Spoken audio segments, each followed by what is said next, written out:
at some point in time, trait leadership was, in terms of observing and embracing, the embrace declined significantly. Increasingly, it seemed to have had a revival, and there's greater interest and support for this approach to leadership.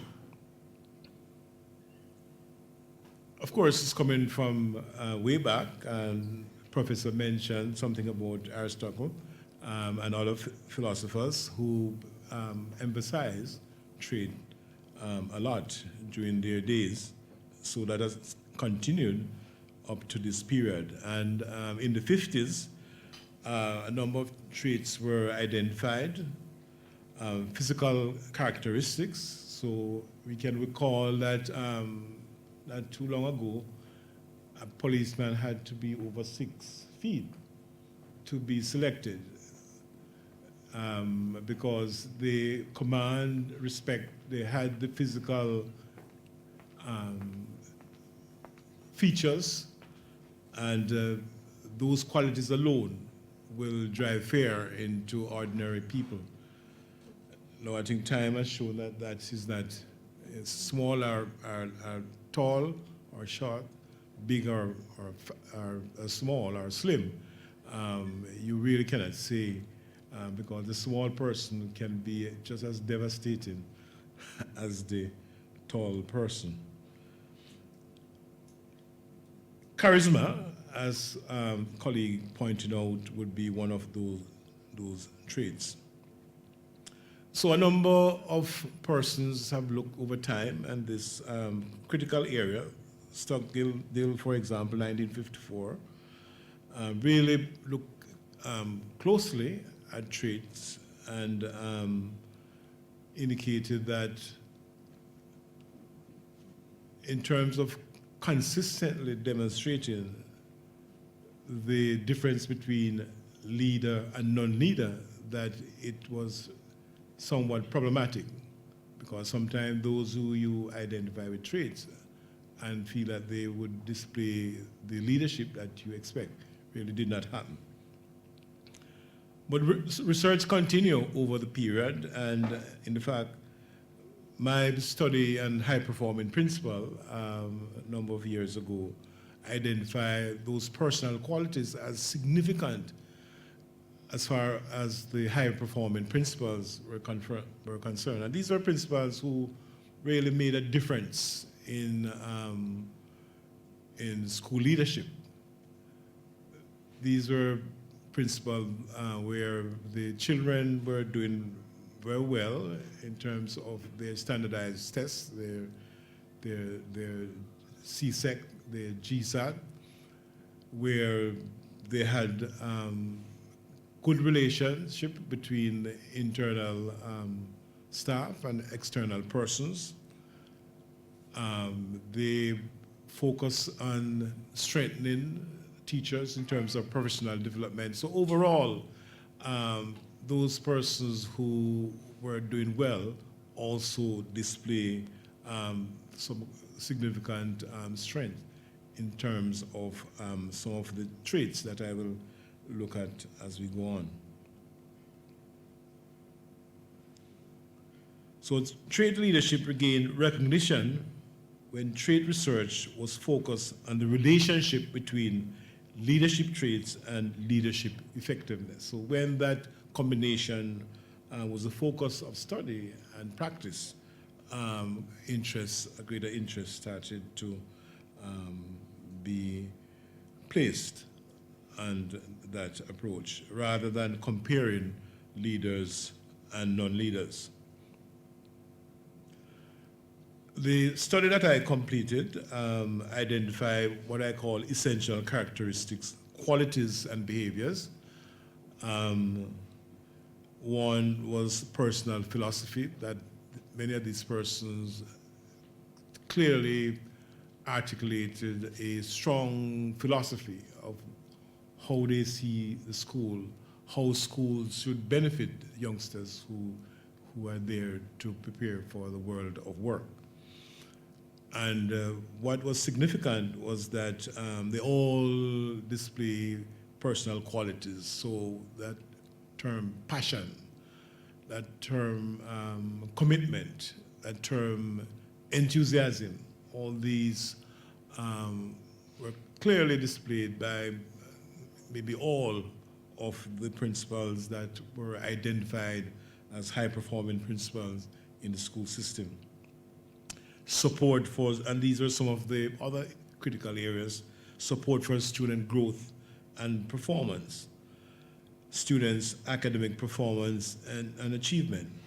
So these guys, these principals, they did everything to provide adequate support for the students. So it's not just that they want them to perform in the exams, in the regional or local exam, but they provide whatever support is necessary because that platform was significant for the students to make progress in school. Staff development and relationship, community development and relationship. That was also big with the high-performing principal. They seek to build strong relationships. So if you're a school like St. Andrew High, for example, there's no physical community there, but businesses close by, and Mrs. Reed, principal of that school, would seek to build the relationship. Access. This is where you get access to resources, financial and otherwise. Relationship with the formal structure. The Ministry of Education, the regional offices, high-performing principals seem to do well. Accessing resources. Resources are limited at Central Ministry, and so maybe it's your charisma, but maybe it's how well you're doing that will impact Central Ministry to make that additional allocation of resources your way and not necessary to another school.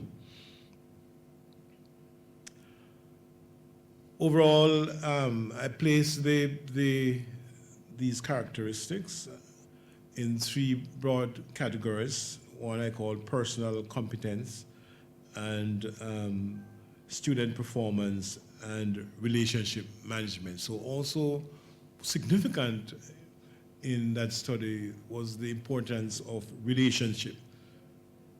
And it also suggests that principals who don't build good relationship cannot be high-performing principal, because clearly the success of your school will depend, especially academic success, will depend on your ability to impact the teachers.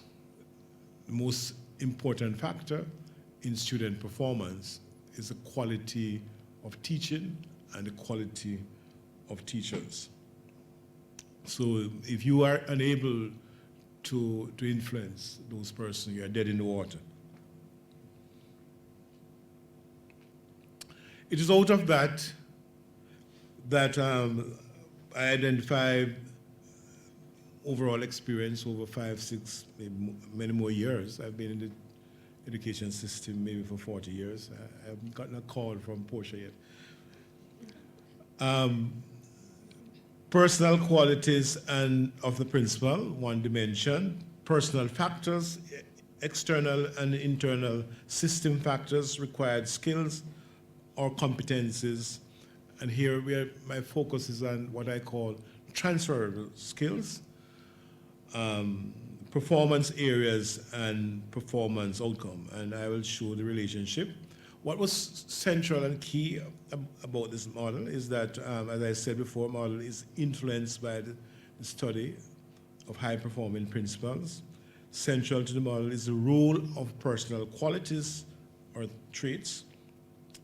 Personal qualities are represented by 3 categories: personal character qualities, work performance qualities, and relationship maintenance qualities. So when I look at what we call traits or personal qualities, I was able to put them in these 3 categories. And it suggests that really, as a principal, you must operate, your personal qualities must be evident in all three categories. The dimensions are constantly being engaged, and the performance results are influenced by how well each dimension fits and impacts the leadership process. So as the leader, you have to be able to manage what you do in a way that there's a good fit among those dimensions. Also important was the intensity and maturity in the application of personal qualities. The intensity. So having the personal qualities is one thing. You have to be operating at a particular intensity. The relationship between, and maybe the important feature here of the model, is that the relationship between the leader's personal qualities and skills or competencies they demonstrate is central to the nature of performance outcome. Right. So this is a kind of diagram of what the connections and relationships will look like. Can I just go through this briefly? I still have 6 minutes to go. I mentioned already the personal qualities in three categories, but impacting personal quality is what I call personal factors as one dimension. And these related to the values, your beliefs. As I said, the beliefs, those who seem to hold a philosophy, a belief of what the school should be doing, the purpose of schooling, seem to be have greater focus on the overall education process. So these, in my view, seem to excite, engage, energize those personal qualities. But impacting personal qualities too are what I call the internal and external system factors. So the culture, the context is key. And I think we have said that in a number of the presentations so far. The stakeholders, resources, competitors. And believe me, in the school system, just like business, you have your competitors. The factors directly impacting and related to personal quality, that factor related to required skills or competences.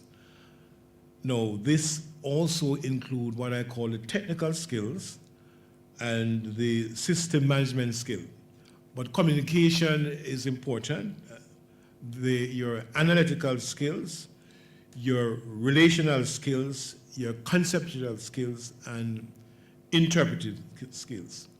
Your ability to interpret the situation readily, quickly, and come to the decision is crucial.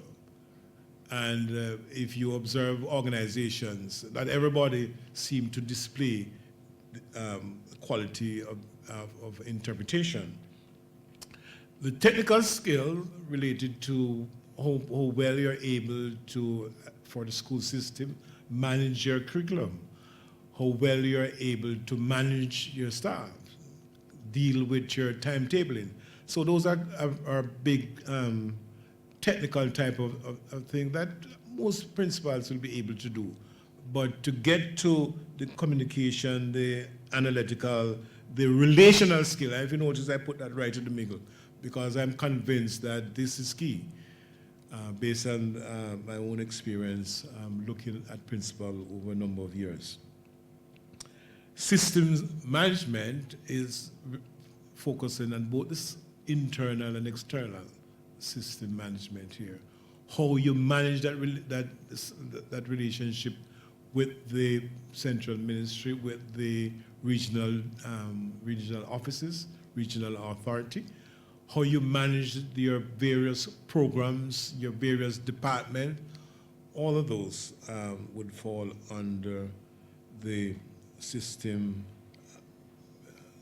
maintenance. Of course, I identify what is called the performance areas, and that will be the focus of your activity. And of course, you can define your outcomes as desired.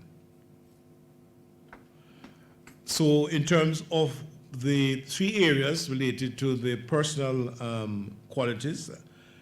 I have one, personal character qualities, and I just identified some of those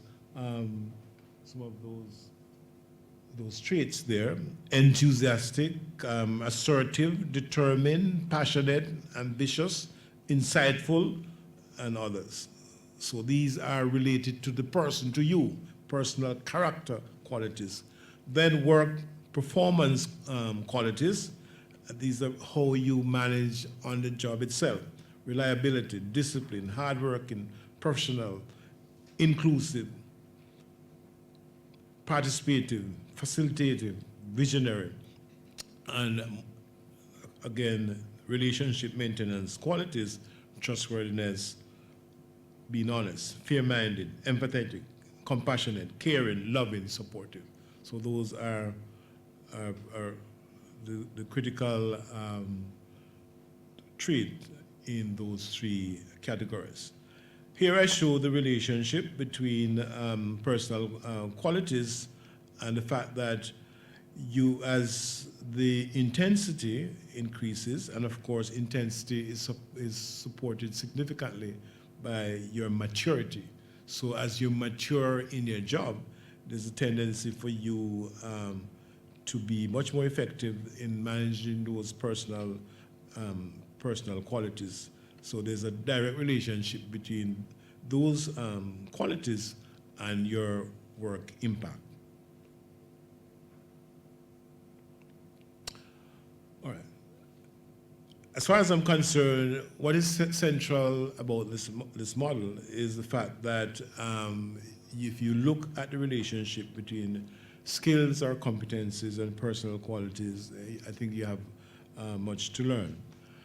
I have identified 5 points which really describe the type of principle you would be if you fall under any of these or in alignment with any of these points. I will just identify them as I use my 3 minutes.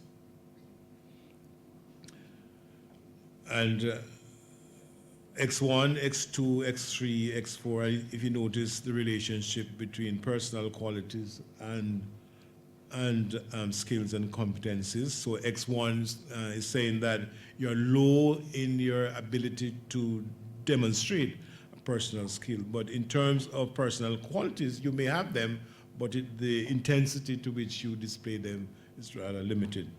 And we can look at X5, which suggests that you're both operating at a high level, high intensity in terms of personal quality, high mastery in terms of skill. And remember, maturity is a significant factor in all of this. So X1, as I said, low intensity of personal quality and low mastery of skills or competencies. Such a principle would be a weak principle. A low performing principle is a principle who is unlikely to move your organization anywhere, and with time to, when you identify that principle, to make the change rapidly, if intervention will help. So I have 0 minutes, but I just finished. X2, high mastery of skill and competency, low intensity. And what is key here, the performance outcome are not consistent, high mastery, but low in personal skill. X3 suggests the person is somewhere in the middle, and you're in the middle, and there's a great, if the training and support is provided, you may be able to move forward, move closer to X5. X4, low skill. Again, this person's ability to make a difference will be stymied, and as of course I said, X5, you will be closely on top there. You will be truly a high-performing principal. So, as I conclude, the model is a descriptive one, but now needs to be tested to determine its predictive potential, useful as a diagnostic tool to identify limitations and strengths of school leaders, guide for recruiting principal, and of course conducting both pre and in-service training programs for principal and aspiring principal. Thank you very much. Thank you, Dr.